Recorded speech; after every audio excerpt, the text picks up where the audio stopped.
What's up, everybody? Welcome back to the channel. My name is Jordan, and if you're new here, we break down the NFL the way it deserves to be broken down. No fluff, no hot takes. For the sake of hot takes, just real football talk.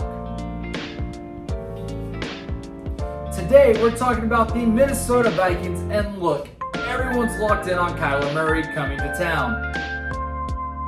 And Justin Jefferson doing Justin Jefferson things. And whether this defense can hold it together after losing like half their front seven. All valid conversations. But that's not what we're doing today. Today we're going deep. We're talking about the guys flying under the radar. The names your casual fan isn't circling. The players who could flip this Vikings season from interesting to scary good. So, these are your 2026 Minnesota Vikings sleeper picks. Let's get into it. Alright, first name up, Desmond Claiborne. And I know some of you already are scrolling like, bro, he's a 6th round pick, running back. But just hear me out. Claiborne, out of Wake Forest, is 5'9", 188 pounds, ran a 4.37 at the combine. That's not a running back.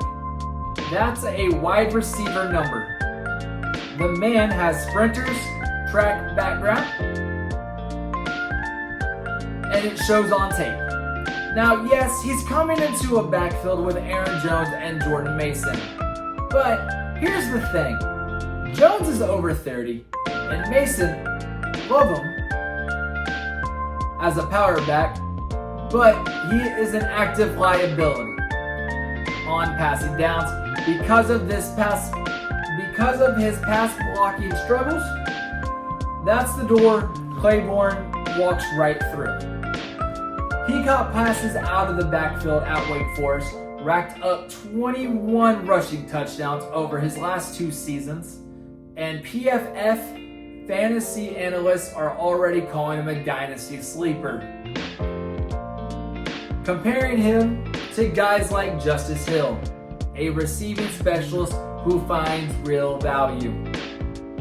And here's the real kicker. Both Jones and Mason are playing on contract years.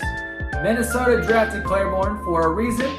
If either of those guys get nicked up, and with Jones's injury history, that's not exactly a stretch. Claiborne is waiting in the wings with speed the Vikings haven't had at that position in years. Circle that name. Alright, next up, safety Jacoby Thomas, 3rd round pick out of Miami. And this pick has an interesting backstory to it because the Vikings literally traded Jonathan Grenard, a 2024 Pro Bowler, to the Eagles to get this pick. So, right away, you know the front office believed in the kid. Thomas is 6'1", 211 pounds, 2nd team All-ACC last season, played for Miami's defense that went to the national championship.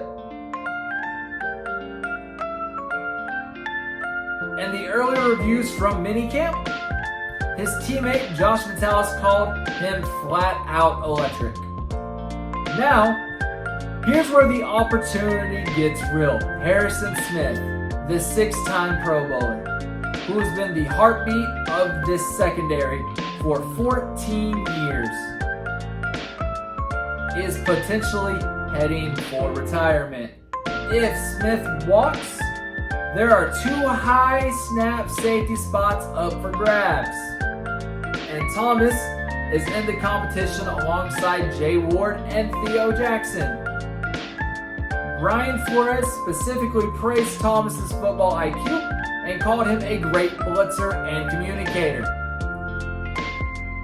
That's exactly what Flores demands from his safeties.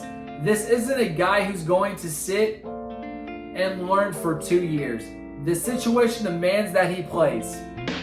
Rookie year, starting safety, and a top 5 defense, that's a big deal. Alright, third sleeper, and look. Godley was a second-round pick, so some people have their eye on him already, but I still think he's flying under the national radar, so he's making the list. Godley, at 6'4", 240 pounds, first team Big 12 last year at Cincinnati. The Vikings moved back 2 spots in round 2 to take him, so this wasn't an accident pick. They wanted him specifically.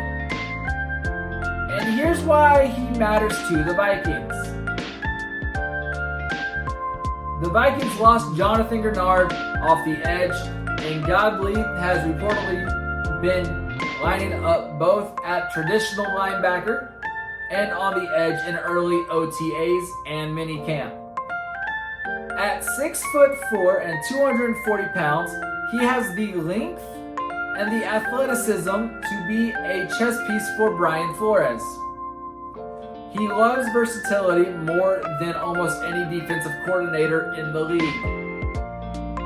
With Blake Cashman and Eric Wilson holding down the middle, Godley can slide into a role where he rushes the passer or drops into coverage or plays downhill as a run stopper. That kind of flexibility in a Flores scheme makes him incredibly valuable. And more importantly, it means he's going to see the field a lot as a rookie. Keep an eye on this dude in training camp. If he pops, he could be a household name by week 8. Alright, now this next one, he isn't a rookie, but he might be the most slept on player on this entire roster, so we're going here. Jordan Addison, 3rd-year wide receiver, and before you say, that's not a sleeper, the fantasy community largely ignored the Vikings offense last year because the quarterback situation was a complete disaster. McCarthy and Wentz both went down with injuries. This offense was a bottom 5. People mentally checked out on everyone, not named Justin Jefferson. But think about what changed in 2026. Kyler Murray is now the quarterback. 2-time Pro Bowler, one of the most dynamic playmakers at the position over the last decade. And CBS Sports is already calling Addison one of their top fantasy sleepers because of the Murray connection. Addison averaged over 13 yards per reception as a rookie and showed real separation ability. He's a speed route guy, exactly the kind of weapon Murray loves to create explosive plays with. Jefferson commands coverage everywhere he goes, which means Addison is going to see softer coverage than almost any number 2 receiver in the NFL or NFC. If Murray is even 80% of what he was in his prime, Addison could be a top 25 wide receiver this season. At his current ADP, that's a massive value. Last one, and this one's more of a under the radar nationally than a true unknown. Jordan Mason, running back, came over to Minnesota last year. He ran for 758 yards on just 159 carries. That's 4.8 yards per carry. And a bad offense behind a line that was inconsistent. Those numbers are impressive. Now, it's a contract year for Mason, and PFF just put him on their list of running back sleepers for 2026 fantasy football.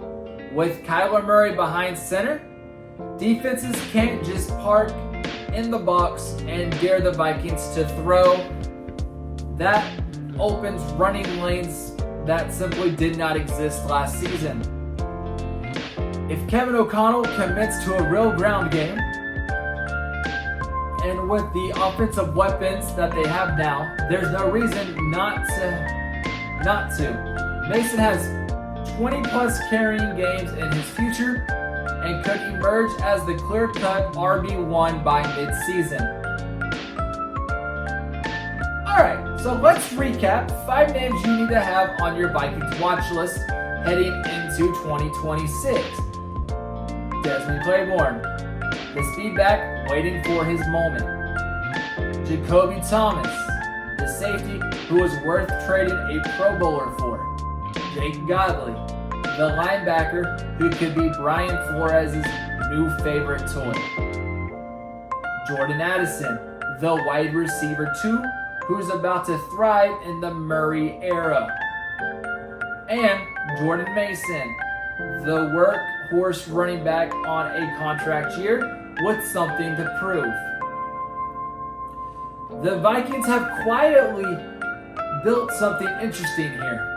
Kyler Murray at quarterback changes the entire ceiling of the offense. And that defense, even with the youth movement, has the pieces to stay elite. Don't sleep on the Vikings in 2026. And if you found this useful, drop a like, subscribe if you haven't already, and let me know in the comments. I want to know who your favorite Minnesota Vikings player is, and I want to know what you're excited about most this upcoming season. See you next time.